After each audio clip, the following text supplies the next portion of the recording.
TV24 Kannada ನ್ಯೂಸ್ಗೆ ಸ್ವಾಗತ.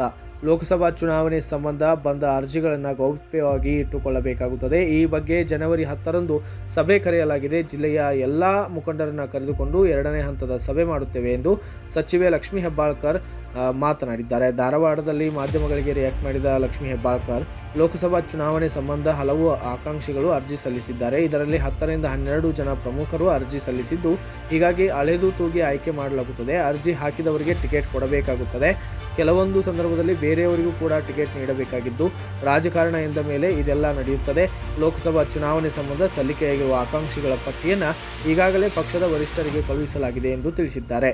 ಬೇರೆ ಪಕ್ಷದಿಂದ ಬಂದವರಿಗೆ ಟಿಕೆಟ್ ನೀಡುವ ವಿಚಾರವಾಗಿ ರಿಯಾಕ್ಟ್ ಮಾಡಿದ ಲಕ್ಷ್ಮೀ ಹೆಬ್ಬಾಳ್ಕರ್, ಬೇರೆ ಪಕ್ಷದಿಂದ ನಮ್ಮ ಪಕ್ಷಕ್ಕೆ ಬಂದರೆ ನಾವು ಸ್ವಾಗತ ಮಾಡುತ್ತೇವೆ, ಆದರೆ ಅವರಿಗೆ ಟಿಕೆಟ್ ಕೊಡುವ ವಿಚಾರ ನಮ್ಮ ಪಕ್ಷದ ವರಿಷ್ಠರಿಗೆ ಬಿಟ್ಟಿದ್ದು ಎಂದು ಸಚಿವರು ತಿಳಿಸಿದ್ದಾರೆ. ಇನ್ನು ಹುಬ್ಬಳ್ಳಿಯಲ್ಲಿ ಕರಸೇವಕರ ಬಂಧನ ವಿಚಾರದ ಬಗ್ಗೆ ಮಾತನಾಡಿದವರು, ಈ ಬಗ್ಗೆ ಈಗಾಗಲೇ ಸಿಎಂ ಮಾತನಾಡಿದ್ದಾರೆ ಎಂದರು. ಬೆಳಗಾವಿಯ ಅಂಗನವಾಡಿ ಕಾರ್ಯಕರ್ತೆ ಮೇಲೆ ಹಲ್ಲೆ ವಿಚಾರವಾಗಿ ಮಾತನಾಡಿದ್ದು, ಈ ರೀತಿಯ ಪ್ರಕರಣಗಳು ರಾಜ್ಯದಲ್ಲಿ ವರದಿಯಾಗುತ್ತಲೇ ಇರುತ್ತವೆ. ಹಾಗಂತ ನಾವು ಯಾವುದೇ ಪ್ರಕರಣವನ್ನು ನಿರ್ಲಕ್ಷ್ಯ ಮಾಡಿಲ್ಲ. ಅದು ಬೆಳಗಾವಿಯೇ ಆಗಲಿ ಮಂಗಳೂರೇ ಆಗಲಿ, ಮೈದುನ ಮತ್ತು ಅತ್ತಿಗೆ ನಡುವೆ ನಡೆದ ಗಲಾಟೆಯನ್ನು ಅಂಗನವಾಡಿ ಕಾರ್ಯಕರ್ತೆ ಬಿಡಿಸಲು ಹೋಗಿದ್ದರು. ಈ ವೇಳೆ ಹಲ್ಲೆ ನಡೆದಿದೆ. ಇದು ಕೌಟುಂಬಿಕ ಕಲಹ ಎಂದು ಪ್ರಾಥಮಿಕ ತನಿಖೆಯಿಂದ ಗೊತ್ತಾಗಿದೆ.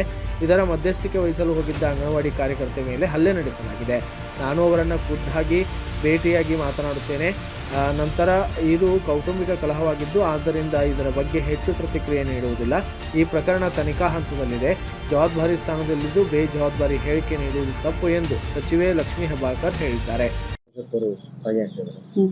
ಈ ಸಂದರ್ಭದಲ್ಲಿ ಇದ್ರ ಬಗ್ಗೆ ಈಗಾಗಲೇ ಮಾನ್ಯ ಮುಖ್ಯಮಂತ್ರಿಗಳು ಸ್ಟೇಟ್ಮೆಂಟ್ ಕೊಟ್ಟಿದ್ದಾರೆ. ಮೇಡಮ್, ಈಗ ಬೆಳಗಾವಿಯಲ್ಲಿ ಕೂಡ ಇವತ್ತೊಂದು ಪ್ರಕರಣ ಆಗಿದೆ, ಅಂಗನವಾಡಿ ಕಾರ್ಯಕರ್ತೆ ಮೇಲೆ ಹಲ್ಲೆಗಿದೆ. ಈ ಪದೇ 2-3 ಪ್ರಕರಣಗಳು ಬೆಳಗಾವಿಯಲ್ಲಿ ಮಹಿಳೆಯರ ಮೇಲೆ ಆಗ್ತದೆ. ಇಡೀ ರಾಜ್ಯದಲ್ಲಿ ಆಗ್ತಾ ಇರ್ತವೆ ಅಂತ ಹೇಳಿ ನಾವು ಅದನ್ನು ಯಾವುದನ್ನು ಕೂಡ ಕಡಿಮೆ ತಾಕೋದಿಲ್ಲ. ಅದು ಬೆಳಗಾಂದಲ್ಲೇ ಆಗಲಿ, ಅದು ಮಂಗಳೂರದಲ್ಲಾಗಲಿ, ಬೇರೆ ಕಡೆ ಆಗಲಿ. ಆದರೆ ಅದು ಮೈದುನ ಮತ್ತು ಇದು ಅಂತ ಹೇಳ್ತಾರಲ್ಲ, ವೈನಿಗಳು ಅಂತ ಹೇಳ್ತಾರೆ, ಹಾಗೆ ಅವರ ಒಂದು ಮಧ್ಯದ ಕೌಟುಂಬಿಕ ಕಲಹ ಒಂದು ಪ್ರಾಥಮಿಕ ತನಿಖೆಯಿಂದ ಗೊತ್ತಾಗಿದೆ. ಸೊ ಅದು ಮಧ್ಯಸ್ಥಿಕೆ ಮಾಡಲಿಕ್ಕೆ ಹೋಗಿ ಕಾರ್ಯಕರ್ತೆಗೆ ಪೆಟ್ಟಾಗಿದೆ. ನಾನು ಬೆಳಗ್ಗೆ ಬರಬೇಕಾದ್ರೆ ಅಲ್ಲಿ ಹೋಗಿ ಇಲ್ಲಿ ಬರಬೇಕಾಗಿತ್ತು. ಬಟ್ ಈ ಕಾರ್ಯಕ್ರಮ ಪೂರ್ವ ನಿಗದಿ ಆಗಿರೋದ್ರಿಂದ ಇದನ್ನು ಮುಗಿಸ್ಕೊಂಡು ಈಗ ಸೀದಾ ನಾನು ಹಾಸ್ಪಿಟಲ್ಗೆ ಹೋಗ್ತೀನಿ. ಕೌಟುಂಬಿಕ ಕಲಹ ನಾನು ಇದ್ರ ಬಗ್ಗೆ, ಯಾಕಂದರೆ ತನಿಖಾ ಹಂತದಲ್ಲಿದೆ.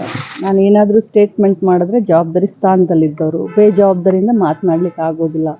ತನಿಖಾ ಹಂತದಲ್ಲಿದೆ. ನಮಗೆ ಪ್ರಾಥಮಿಕ ಹಂತದ ಗೊತ್ತಾಗಿದ್ದು ಏನಂದರೆ ಕೌಟುಂಬಿಕ ಕಲಹ, ಮಕ್ಕಳು ಹೋಗಿ ಅಲ್ಲಿ ಏನೋ ಇದನ್ನು ಮಾಡಿದ್ರು ಅನ್ನುವಂಥ ಒಂದು ನೆಪವನ್ನೇ ಇಟ್ಕೊಂಡು ಹೋಗಿ ಈ ರೀತಿ ಆಗಿದೆ. ಮಧ್ಯದಲ್ಲಿ ಹೋಗಿ ಕಾರ್ಯಕರ್ತೆ ಜಗಳ ಬಿಡಿಸೋಕೆ ಹೋದಾಗ ಇವ್ರಿಗೆ ಪೆಟ್ಟಾಗಿದೆ ಅಂತ ಪ್ರಾಥಮಿಕ ಒಂದು ತನಿಖಾ ವರದಿ ಪ್ರಕಾರ ನಂಗೆ ಗೊತ್ತಾಗಿದೆ. ತಾಜಾ ಸುದ್ದಿಗಾಗಿ TV24 ನ್ಯೂಸ್ಗೆ ಸಬ್ಸ್ಕ್ರೈಬ್ ಮಾಡಿ ಮತ್ತು ಬೆಲ್ ಐಕಾನ್ ಒತ್ತಿ ತಪ್ಪದೇ ಲಿಂಕ್ ಶೇರ್ ಮಾಡಿ.